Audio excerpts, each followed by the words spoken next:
नमस्कार, मैं मनीष स्वागत करता हूं आपको अपने इस यूट्यूब चैनल पे। दोस्तों, आज के पेपर में आपको मैं दिखा दूं, यहाँ पे जो डेट है दिखेगा 6 मार्च 2021 यहाँ पे दिख रहा होगा। इसी वजह से डेट दिखाने के चक्कर में ये चीज़ें आपको क्लियर नहीं दिख रही हुई, नहीं तो मैं ये वाला जो कटिंग है इसी को सिर्फ दिखाता, लेकिन डेट दिखाना भी ज़रूरी हो जाता है। कई बार आप लोग डाउट करते हैं जिसकी वजह से तो थोड़ा सा ब्लर होगा, लेकिन ध्यान दीजिएगा। यहाँ पे जो जीडी कांस्टेबल है उसमें दे रखा है कि 40,000 से अधिक पदों पे भर्ती के लिए आवेदन 25 जो मार्च है शुरू हो जाएगी। ठीक है, डिटेल में इसका चर्चा करेंगे कि क्या सिलेबस है इसमें, जो पेपर कटिंग है उसमें क्या चीज़ दे रखा है और इसमें किस किस पोस्ट के लिए जो है वो सिलेक्शन होगा, और इसमें सैलरी वगैरह भी हम डिस्कस करेंगे, डिटेल में हम चर्चा करेंगे। तो बने रहिएगा शुरू से अंत तक वीडियो में। इससे पहले कि वीडियो शुरू हो, आपको पता है कि टेक्स्ट बुक आपके लिए लाया है ईयरली मॉक टेस्ट पास, जो कि आपको 299 में मिलता है। लेकिन अगर आप एक coupon code Manish Manish use करते हैं तो ये वाला चीज़ 269 में मिल जाएगा। और आपको पता है कि जीडी निकालने के लिए आपको कम से कम कोई टेस्ट तो देना आवश्यक ही होता है, यानी कि मॉक टेस्ट देना आवश्यक होता है।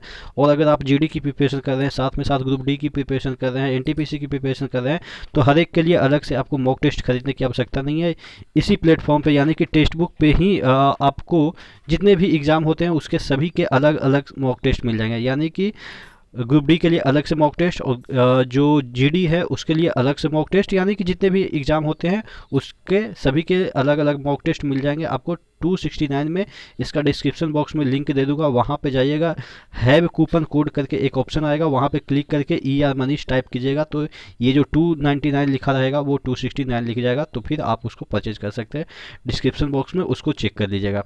बात कर रहे थे इस पेपर कटिंग का, जो ये है आपके कांस्टेबल जीडी के जो 40,000 से अधिक पोस्ट, हालांकि अभी क्लियर नहीं है, अराउंड 50,000 आता ही है। तो हालांकि अभी जो पिछला जो आया था जीडी, उसमें कोरोना की वजह से बहुत सारे लोगों का ज्वाइनिंग नहीं हो पा रहा है। लेकिन हाँ, ऐसा नहीं है कि उनका जब सिलेक्शन हो गया तो ज्वाइनिंग नहीं होगा, होगा। वो कोरोना की वजह से बीच में 1-1.5 साल उनका थोड़ा सा चीज़ें थोड़ा सा डिले हो गई थी। ठीक है, यहाँ पे देख लेते हैं इसमें क्या दे रखा है। कर्मचारी चयन आयोग एसएससी की ओर से केंद्रीय सुरक्षा बलों के लिए, यहाँ पे देखिएगा, मैं यहाँ पढ़ रहा हूँ। जीडी परीक्षा के लिए आवेदन प्रक्रिया 25 मार्च से, यहाँ पे थोड़ा सा 72 मार्च से जा गया है, 25 मार्च 2021 से शुरू होगा।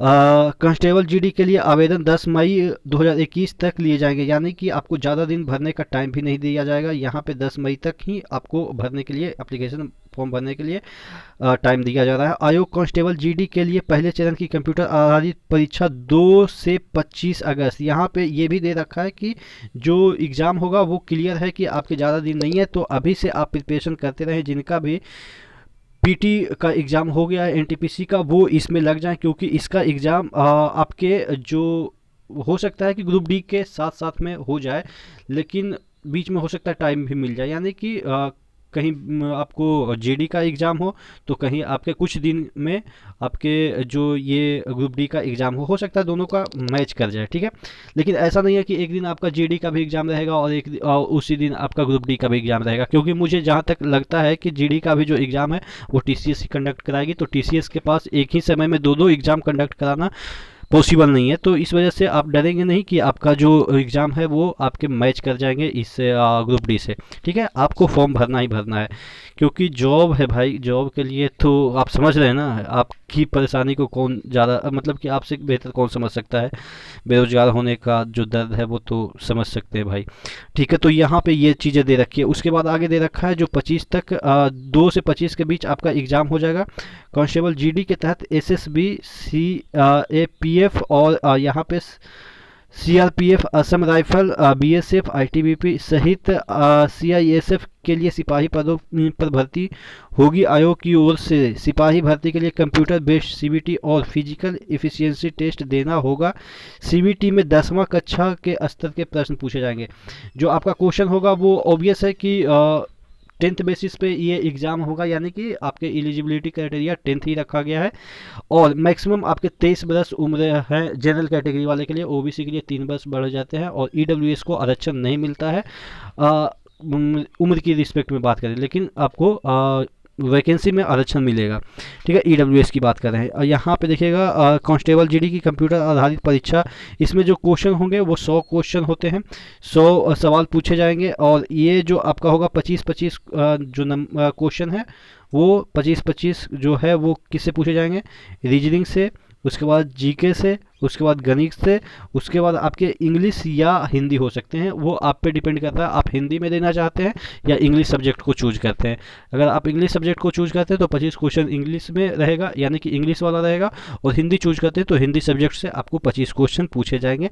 ये जीडी का पैटर्न है। कितने मिनट होते हैं, 90 मिनट एकदम से प्रॉपर ग्रुप डी वाला फॉलो चीज़ें होती है। यहाँ पे ग्रुप डी का जो एग्ज़ाम देते हैं आरआरबी का, यहाँ पे देखिएगा परीक्षा देने के लिए 90 मिनट का टाइम आपको मिलेगा। ठीक है, और क्वेश्चन भी उतना कोई ग्रुप डी जितना लेवल का नहीं होता। ग्रुप डी का आप समझ सकते हो कि 70% लेवल रहता है, यानी कि ग्रुप डी अगर 100 नंबर रखता है अपने आप में लेवल के अनुसार, तो जो 70% उसका डाउन रहता है, यानी कि 30% डाउन बोले तो 70% लेवल रहता है ग्रुप डी के अपेक्षा, ये आपके इसमें। ठीक है, लेकिन इसमें साइंस का उतना वेटेज नहीं है, ध्यान रखिएगा। जो आप साइंस ग्रुप डी के लिए तैयारी कर रहे हैं, जीडी में उतना साइंस का वेटेज नहीं है।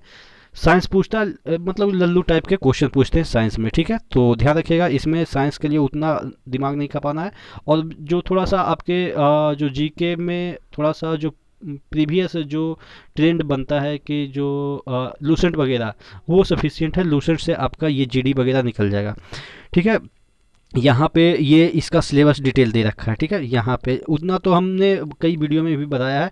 और भी क्या चाहते हैं इसके रिगार्डिंग मैं वीडियो बना दूंगा। हाँ, एक चीज़ और, यहाँ पे बहुत सारे लोग कह रहे थे कि सैलरी क्या होता है। एक बहुत मैंने बोला था कि देखिए 45 अराउंड बन जाता है, तो कहते हैं कि सर अभी बहाली होगा, मतलब कि ट्रेनिंग के बाद 45 कैसे बन जाएगा। मतलब ग्रुप डी मतलब आप कह सकते हैं कि छोटा पोस्ट है, आप सिपाही बन रहे हैं, थोड़े ना आप इंस्पेक्टर बन रहे हैं या कर्नल बन रहे हैं। तो भाई मैंने बोला था कि 45 के अराउंड बनता है, तो इसका मतलब ये नहीं कि मतलब कि 45 बेसिक है।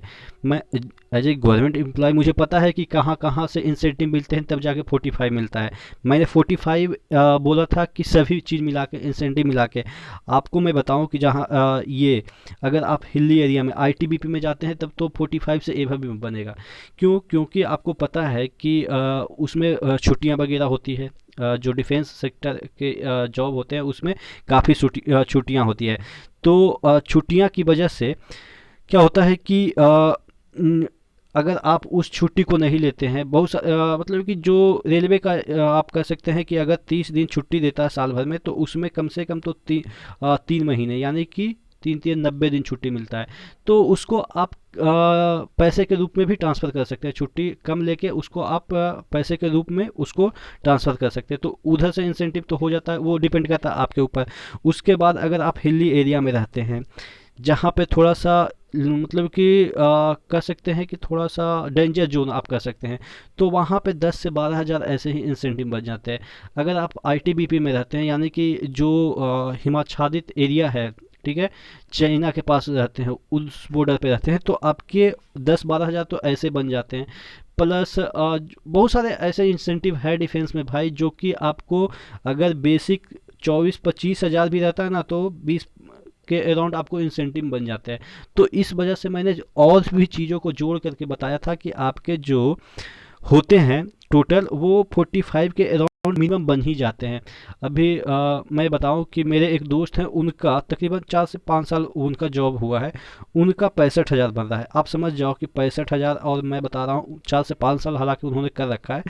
तो आप समझ रहे हो ना, हालांकि वो भी सिपाही हैं, तो ऐसा है, इसीलिए मैं बताया था। लेकिन आप लोग कभी कभी कहते हैं कि आपको कुछ नहीं पता। भाई ठीक है, नहीं पता है भाई, जो मुझे पता है उतना आप कंफर्म कर लीजिएगा किसी भी जगह से। ठीक है, तो आशा करते हैं ये वाला जो कांस्टेबल का भर्ती है उसमें आप ज़रूर अगर एलिजिबल हैं, आपके हाइट है, आपके पास स्टेमिना है, दौड़ सकते हैं, तो अभी तो प्रैक्टिस मत कीजिए, क्योंकि सबसे पहले आप प्रैक्टिस करेंगे तो आपका पढ़ने का समय हो सकता है ज़ाया हो। लेकिन हाँ, शाम में ही मैं मानता हूँ कि एक बार ज़रूर रनिंग कीजिए, जिससे कि एकाएक आप पे ओवर बर्डन ना हो जाए। ठीक है, और थोड़ा सा स्टेमिना बना के रखिए। शाम को कम से कम तो 1 घंटा आप ज़रूर अपने फिजिक पे दीजिए, क्योंकि अगर आपको लगता है कि आपका हाइट वगैरह सही है, आप दौड़ सकते हैं, तो इसमें आपका सिलेक्शन उसके अपेक्षा ग्रुप डी की अपेक्षा इसमें आपका सिलेक्शन की उम्मीदें बढ़ जाती है, क्योंकि ग्रुप डी में क्या होता है कि जो बच्चे का हाइट कम रहता है, पढ़ने वाले रहते हैं, उनका सिलेक्शन हो जाता है। लेकिन इसमें जिनका अगर मतलब कि हाइट होता है, बहुत सारे बच्चे का तो हाइट भी नहीं हो पाता है, जिसकी वजह से यहाँ पे कंपटीशन कम जाता है। ठीक है, तो आशा करते हैं अगर आपके पास हाइट है तो अच्छा अपॉर्चुनिटी है। और ये कभी मत ध्यान दीजिएगा कि डिफेंस में ये है वो है, कुछ नहीं है भाई। मतलब कि एक पहले डर होता था ना, अरे भाई डिफेंस में, मैं समझ रहा हूँ आतंकवादी ये वो, यार मतलब कि ऐसा कुछ नहीं होता है। आप ये सब मतलब कि फजीहत से दूर रहिएगा कि गार्जियन बोलते हैं कि इसका फॉर्म ही मत भरो। भाई अभी तो कुछ भी मिल जाए तब भी फॉर्म भर दिया जाएगा। ठीक है ना भाई, तो आप समझदार हैं, आपको क्या करना है आप खुद डिसाइड करेंगे। बाकी जो भी चीज़ें होगी आप मुझे बता देंगे, उसके अकॉर्डिंग मैं वीडियो बना दूंगा। तो नेक्स्ट वीडियो में मिलते हैं, तब तक के लिए धन्यवाद।